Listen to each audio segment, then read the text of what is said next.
টকাৰ খকে বিপদ মাতিছে লাখপতি কোটিপতিৰ জীৱনলৈ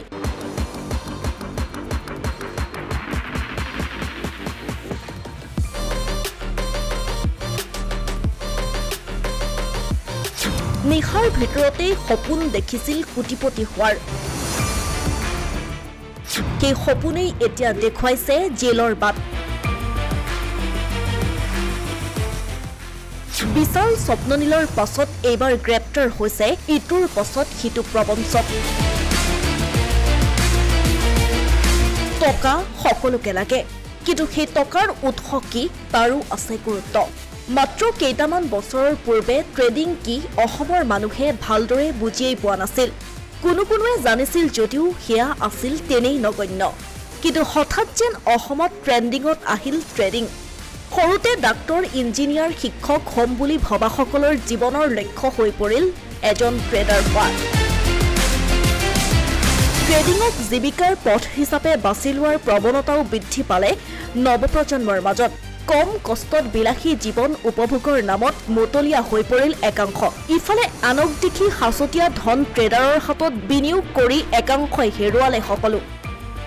তেজপুৰত গিনি কেপিটেল নামৰ অনলাইন ব্ৰকিং প্ৰতিষ্ঠানৰ জৰিয়তে প্ৰায় ৩০ কোটি টকা আত্মসাৎ কৰা প্ৰবঞ্চক হেমেন ৰাভাক আৰক্ষীয়ে গ্ৰেপ্তাৰ কৰিছে প্ৰায় এবছৰ ধৰি লাখ লাখ টকা বিনিয়োগ কৰা ভুক্তভোগী যুৱকসকলৰ সহযোগত তেজপুৰ আৰক্ষীয়ে গ্ৰেপ্তাৰ কৰিছে হেমেন ৰাভাক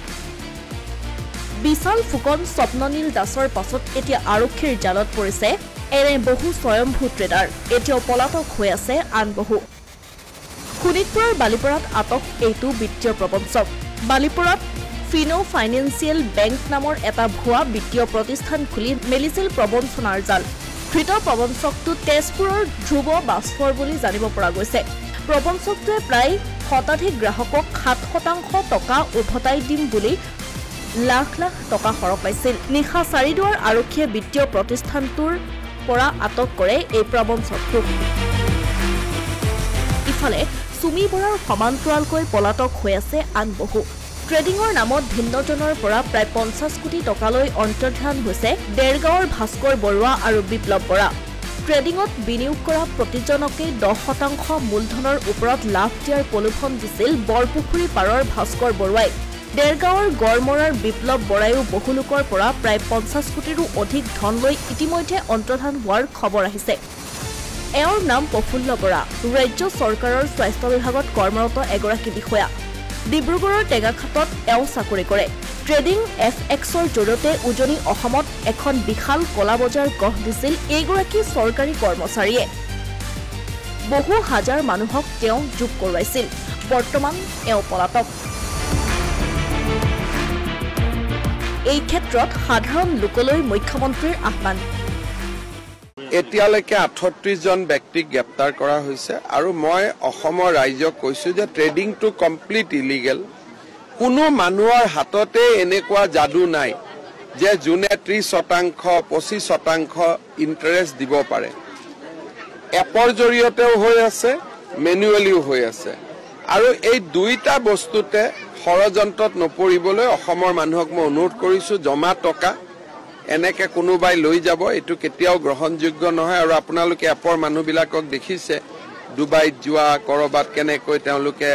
এটা লেভিছ লাইফষ্টাইল তেওঁলোকে মেইনটেইন কৰে এই টকাবোৰ ক'ৰ পৰা মেইনটেইন কৰে এই টকাবিলাকে লৈ যায় আৰু শেষত নোহোৱা হৈ যাব গতিকে এইটোৰ ক্ষেত্ৰত ৰাইজে সাৱধান হোৱা উচিত পুলিচে পুলিচৰ কাম কৰি গৈ থাকিব লটাৰী ক্ষেত্ৰত লটাৰীটো ইলিগেল অসম আৰু লটাৰী তীৰ সকলো ক্ষেত্ৰতে আমি ব্যৱস্থা ল'ব লাগে কিন্তু এটাই পুলিচ কাম গোটেইবোৰ কৰাৰো অসুবিধা কৰি গৈ থাকিব লটাৰী 100% ইলিগেল উল্লেখ্য যে এয়া মাত্ৰ উদাহৰণহে বৰ্তমানলৈকে অসমৰ ভিন্ন প্ৰান্তৰ পৰা গ্ৰেপ্তাৰ কৰা হৈছে প্ৰায় 38 জন লোকক পৰৱৰ্তী সময়ত বৃদ্ধি হ'ব পাৰে গ্ৰেপ্তাৰ হোৱা লোকৰ সংখ্যা অসমীয়া প্ৰতিনিধি ডিজিটেল ডেস্ক